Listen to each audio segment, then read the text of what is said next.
Welcome back.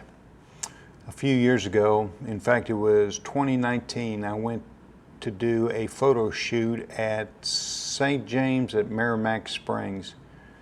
Well, I wanted to redo the video portion of it, to re-edit it, condense it, and make it a little more user-friendly. I hope you enjoy the video. If you do, please subscribe. Give me a thumbs up because that'll help my channel. And if you like this kind of content, please come back. So let's go to the video.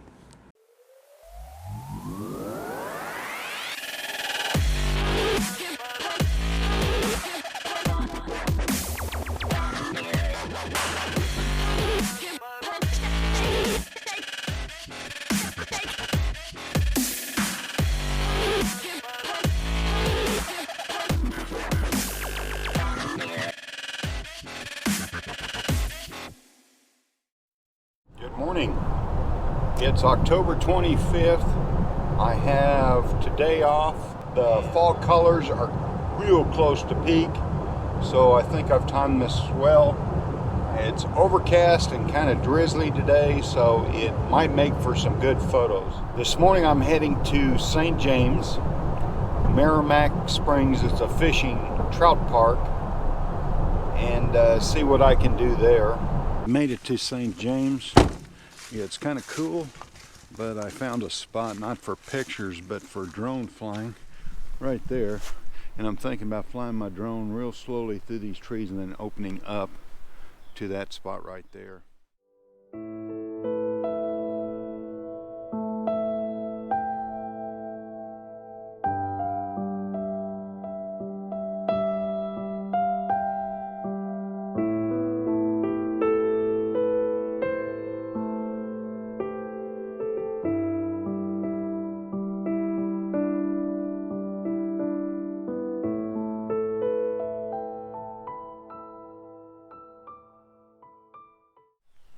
There's a vulture sitting right here in the tree. I just now noticed. I don't think you can see him sitting right up there in that tree.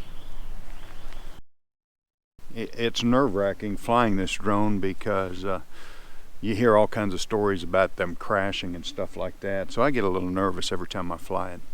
Probably been 3-4 years since I've been down here. I just took some pictures of a deer crossing the road.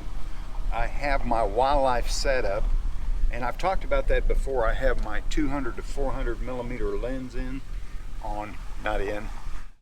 It's pulled over because I seen this old fence right here, and there's some pretty color in here, but somehow I got to figure out a composition. Here's my camera setup. I'm shooting the Nikon D750. I have my favorite lens on, which is a 24 to 70 with a polarizer on a tripod. I shoot ISO, the lowest ISO on this camera, it's 100, and I start off at f8. I did a lens test, and on this lens, that's the sweet spot of the lens. The reason for the lower ISO, the lower the ISO, the better the image quality. So I wanted to show you how I figure out my exposure. I leave my histogram on there, and I just move, because I'm using aperture priority. It picks my aperture, and I just move my shutter speed until I get, and you can see my display changes, but I don't trust it, so I move this all the way over till my highlights are touching the right hand side of the histogram. I want to show you the polarizer, what it does. Okay, there's without the polarizer, or turning the polarizer, and as I turn, look how the colors pop a little more.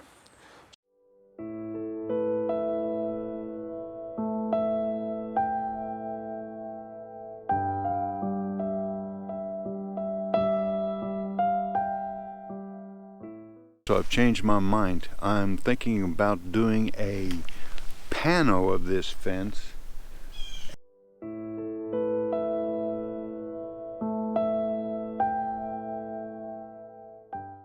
I'm just driving around until something else catches my eyes. I use these leading lines to point the viewer's eye down in the valley. I had my polarizer on, shot at f10, or I'm sorry, f11. I think my shutter speed was down around 1 second, so I had to wait for the wind to stop. There is just a slight bit of movement.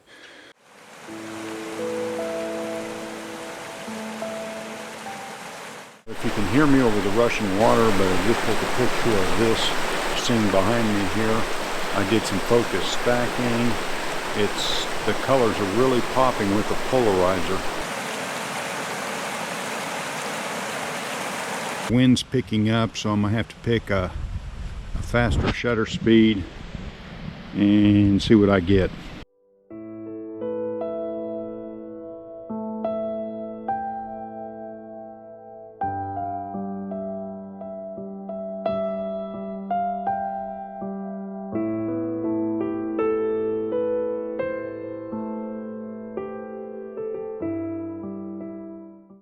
Everybody shoots this. It's been shot 1,000,000 times, 1,000,001 now.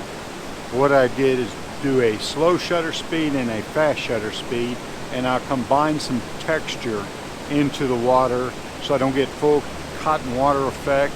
I think it's been a productive morning. Don't want to jinx myself.